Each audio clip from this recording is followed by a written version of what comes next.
Bismillahirrahmanirrahim. Assalamualaikum warahmatullahi wabarakatuh. Selamat pagi anak-anak.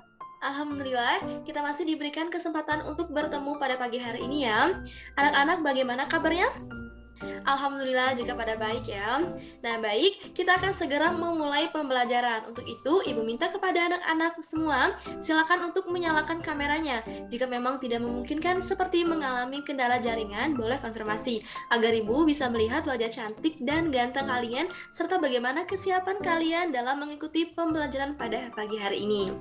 Oke, baik anak-anak, sebelum kita memulai proses pembelajaran kita pada hari ini, alangkah lebih baiknya kita berdoa terlebih dahulu. Silakan kepada ketua kelas untuk memimpin doa. Oke, terima kasih kepada ketua kelas yang telah memimpin doa. Nah, selanjutnya Ibu akan mengecek kehadiran. Untuk itu, jika nama kalian dipanggil, silakan kalian on mic atau memberikan reaction. Oke, baik, Ibu mulai ya. Alia Melia, apakah hadir? Oke, hadir ya. Kemudian asalnya... Oke anak-anak, jadi untuk pertemuan hari ini, ada satu orang teman kalian yang tidak hadir karena sakit. Setelah absen, seperti biasa, Ibu ingin sedikit memberikan motivasi kepada anak semua agar selalu antusias ketika mengikuti proses pembelajaran. Oke, Ibu paham ya, kalian pasti pernah atau bahkan sering merasakan kesulitan entah itu saat belajar atau terkait hal lainnya. Tapi anak-anak tidak perlu khawatir karena di setiap kesulitan itu akan ada kemudahan. Sebagaimana Allah berfirman dalam surat Al-Insyirah ayat 6-7. Jadi Ibu harap kalian harus senantiasa bersungguh-sungguh ketika belajar ya. Nah anak-anak, dalam kehidupan sehari-hari kita tidak terlepas dari kegiatan transaksi. Begitupun dalam suatu perusahaan. Ketika terjadi transaksi, perusahaan harus mampu mengidentifikasi, melakukan penilaian, dan mengetahui dampak dari setiap transaksi yang terjadi. Kemudian, kemudahan pengelolaan keuangan baik bagi internal maupun eksternal organisasi itu dapat dicapai salah satunya dengan membuat jurnal. Oleh karena itu, sangat penting bagi anak-anak untuk memahami materi mengenai jurnal ini. Baik, nah sebelum kita memasuki topik pembahasan pada hari ini, kita akan mengulas balik apa yang kita pelajari pada pekan yang lalu. Adakah di antara kalian yang masih ingat? Oke Alia, terima kasih. Nah, iya betul ya, apa yang dikatakan oleh Alia tadi. Jadi pada pertemuan minggu lalu, kita telah membahas materi mengenai pengertian dan fungsi jurnal, konsep debit dan kredit, serta saldo normal. Nah, ketika bertambah, itu akan berpengaruh di mana, nak? Ya betul Liana. Jadi ketika ada pertambahan aset seperti itu kas, perlengkapan, peralatan, dan berbagai aset lainnya, itu akan berpengaruh di sisi debit. Kemudian anak-anak ada yang masih ingat letak saldo normal akun ekuitas itu di mana? Ya betul sekali Asa. Nah jadi akun modal itu saldo normalnya di sisi kredit. Nah pada pertemuan hari ini kita akan melanjutkan materi yang belum selesai pada pertemuan kemarin, yaitu mengenai sistematika pencatatan ke dalam jurnal. Oke baik, Ibu izin share screen PPT terlebih dahulu ya nak.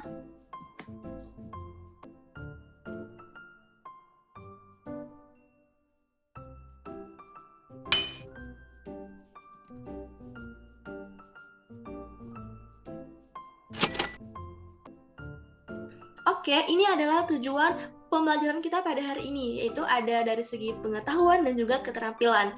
Dari sisi pengetahuan, melalui tahapan modal discovery learning, siswa dapat menggunakan sistematika pencatatan ke dalam jurnal dengan jelas. Kemudian, siswa dapat menganalisis pencatatan transaksi ke dalam jurnal dengan tepat, dan yaitu dari sisi keterampilan, siswa dapat menyusun pencatatan transaksi ke dalam buku jurnal dengan tepat.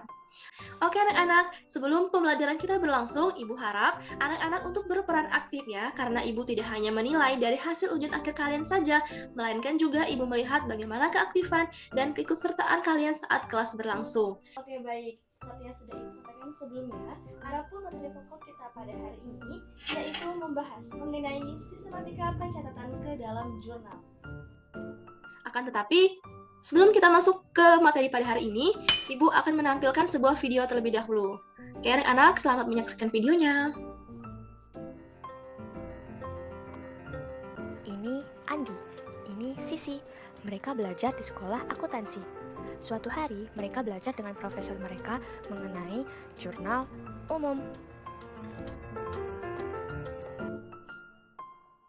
Oke, nah video tadi merupakan sedikit ulasan dari materi kita pada pekan lalu dan materi yang akan kita bahas pada hari ini. Nah, pada pertemuan minggu lalu, Ibu sudah memberikan arahan kepada anak-anak untuk mulai membaca mengenai contoh-contoh transaksi dan bagaimana sistematika pencatatan ke dalam jurnal.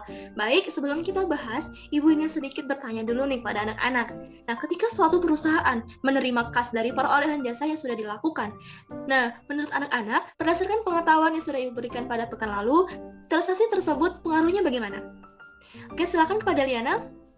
Wah, bagus sekali jawaban dari Liana. Nah, betul sekali apa yang dikatakan oleh Liana tadi ya, Nak. Nah, jadi ketika ada penambahan kas, sehingga hal ini akan berpengaruh di sisi debit. Kemudian, atas jasa yang sudah dilakukan, maka akan menambah pada akun pendapatan yaitu dengan pertambahan di sisi kredit. Oke, seperti yang sudah disampaikan sebelumnya, pada hari ini kita akan membahas materi mengenai sistematika pencatatan ke dalam jurnal. Sebagaimana yang sudah kita ketahui sebelumnya, bahwa dalam melakukan pencatatan transaksi ke dalam buku harian jurnal, terdapat beberapa hal yang harus anak-anak perhatikan, yaitu yang pertama, bersumber dari bukti transaksi keuangan, yang kedua yaitu kronologis, yang ketiga yaitu sistematis, dan yang keempat yaitu double entry accounting. Baik anak-anak, untuk lebih jelasnya, kita langsung saja pada contoh soal berikut. Oke, nah pada transaksi pertama, yaitu pada tanggal 2 Januari 2020, Tuan Rian menyetorkan uang ke PT Ceria sebesar 4 juta sebagai setoran modal. Nah, ini sebenarnya sudah kita jelaskan di persamaan dasar akuntansi pada pertemuan sebelumnya. Nah, untuk mengingatkan kembali, sebelum kita catat pada jurnal, kita harus analisa dulu bagaimana pengaruh transaksi ini ke dalam persamaan dasar akuntansinya, karena akan memudahkan kita dalam melakukan penjurnalan. Oke, nah jadi dalam hal ini, aktiva berupa kas PT Ceria itu bertambah sebesar 4 juta dan ekuitas pemilik juga bertambah sebesar 4 juta. Berdasarkan tabel debit dan kredit serta saldo normalnya, dapat dibuat jurnalnya, yaitu kas bertambah maka posisinya di debit dan ekuitas bertambah posisinya di kredit, sehingga jurnalnya yaitu kas pada modal sebesar 4 juta. Bagaimana anak-anak, apakah sudah cukup jelas? Alhamdulillah, oke kalau begitu, Ibu cukupkan arahan materi dari Ibu. Nah, sekarang masuk ke dalam sesi tugas kelompok. Nah, oke anak-anak, jadi di sini Ibu akan memberikan beberapa contoh transaksi. Nah, kemudian dari transaksi tersebut, Ibu minta kalian mengamati dan menganalisis bukti transaksi dan menyusun jurnal dari bukti transaksi tersebut bersama anggota kelompok kalian. Nah, di sini Ibu sudah membagi kalian secara heterogen menjadi 2 kelompok. Nah, kemudian untuk pengerjaan tugasnya itu dilakukan di breakout room Zoom selama 15 menit dan juga nanti hasil diskusinya akan dipresentasikan dan dibahas bersama Ibu. Nah, sebelum kalian masuk ke breakout room Zoom-nya, nah di sini anak-anak perhatikan gambar berikut. Nah, jadi ini merupakan contoh bukti transaksi yang pertama dan yang ini merupakan contoh bukti transaksi yang kedua. Nah, kemudian anak-anak, di sini Ibu minta kepada kalian untuk menjelaskan bagaimana pengaruh dari kedua bukti transaksi tersebut pada sistem pencatatan ke dalam jurnal. Dan juga yang kedua yaitu susunlah jurnal dari kedua bukti transaksi tersebut. Oke anak-anak, silakan anak-anak masuk ke breakout room Zoom kelompoknya masing-masing. Oke anak-anak, sudah sampai mana? Oke, silakan lanjutkan ya. Kemudian pengaruhnya bagaimana? Adanya penambahan kasnya. Oke, berarti dianalisis pengaruhnya ya. Benar. Jadi ketika ada bukti ini berarti oke anak-anak, sekarang sudah habis waktu untuk kerja kelompoknya. Nah, sekarang kita masuk ke sesi penyampaian hasil kerja setiap kelompok. Nah, silakan mau kelompok mana dulu yang ingin menyampaikan? Oke, silakan kelompok 1. Oke, tepuk tangan untuk kelompok 1. Nah, sebelum Ibu mengomentari, mungkin akan lanjut dulu ke kelompok 2. Oke, silakan. Wah, tepuk tangan juga untuk kelompok 2. Oke, baik anak-anak. Terima kasih semuanya sudah menyampaikan tugas kelompoknya dengan begitu lugas. Artinya, dari 2 pertanyaan yang Ibu ajukan, kalian dapat menjawab, kalian dapat analisis dengan baik apa yang sebenarnya terjadi.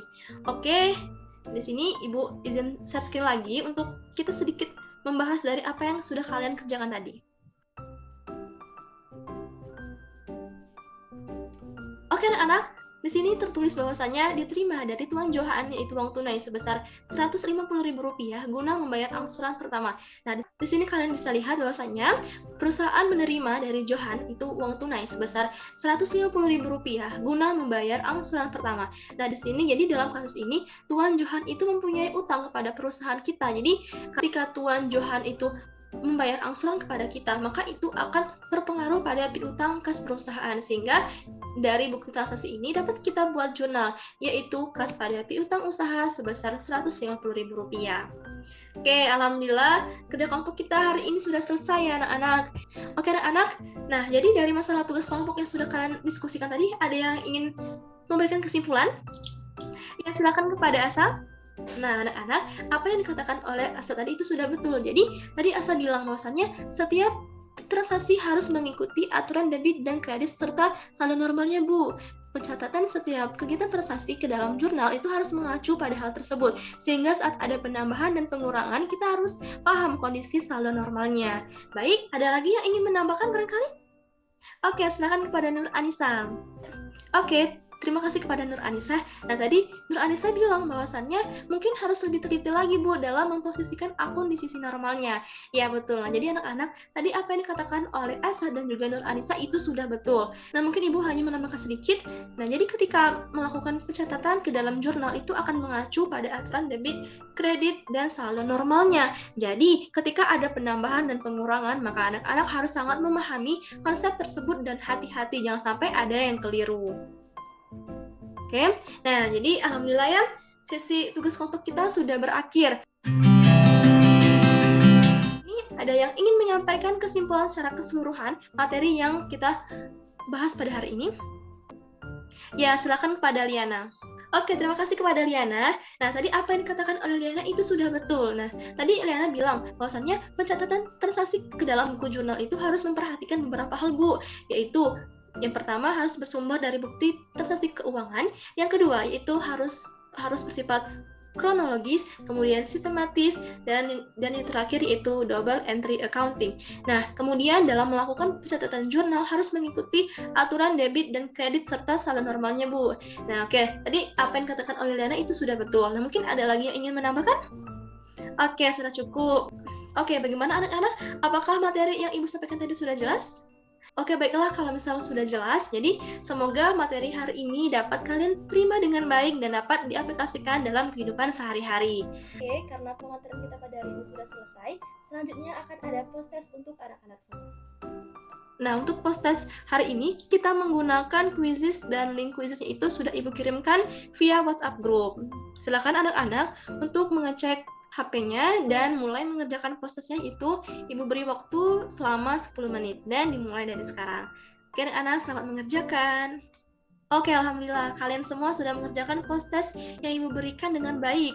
Jadi secara perolehan nilai semuanya sudah mendapatkan nilai yang bagus dan memuaskan. Baik, selanjutnya apakah ada yang ingin memberikan refleksi terhadap kelas kita pada hari ini? Ya, silakan kepada Alia. Oke, baik. Terima kasih, Nak. Nah, tadi Alia bilang ya anak-anak bahwasannya kegiatan pada hari ini sangat menarik dan menyenangkan, Bu. Selain itu, kegiatannya pun juga menuntut saya untuk menyimak dengan seksama dan berpikir kritis memberikan pemecahan masalah yang terjadi. Nah, tapi saya sedikit gugup, Bu, karena dalam proses diskusi diawasi oleh Ibu, tapi sejauh ini alhamdulillah sudah selesai. Alhamdulillah ya, Nak. Jadi, mungkin kalian untuk kedepannya jangan gugup lagi karena ya kita sama-sama belajar gitu di sini. Oke, baik anak-anak, terima kasih atas kesimpulannya dan juga atas refleksi yang sudah kalian sampaikan tadi. Nah, untuk menguatkan pemahaman anak-anak pada materi hari ini, Ibu ada sedikit oleh-oleh nih untuk kalian nanti di rumah. Nah, jadi ini yang kalian tunggu-tunggu. Jadi Ibu akan memberikan kalian tugas. Nah, untuk tugasnya sendiri, kalian bisa cek di Google Classroom masing-masing. Nah, untuk deadline-nya sendiri itu paling lambat minggu depan. Oke, anak-anak, untuk pertemuan minggu depan, insya Allah kita akan bertemu kembali untuk membahas materi mengenai bentuk-bentuk jurnal. Nah, jadi Ibu mohon kepada anak-anak untuk membaca materinya terlebih dahulu sebelum kita mulai pembelajaran pada minggu depan. Ya, anak-anak, sekian yang dapat Ibu berikan. Semoga ilmunya bermanfaat bagi kalian semua. Oke, Ibu mohon maaf apabila tadi dalam mengajar Ibu terdapat kesalahan kata yang mungkin menyinggung hati kalian. Dan kepada Allah Ibu mohon ampun. Ibu akhiri. Wabillahi taufiq wal hidayah. Wassalamualaikum warahmatullahi wabarakatuh. Semangat belajarnya. Dadah, sampai jumpa di pertemuan minggu depan. Kita Zoom lagi ya anak-anak. Dadah.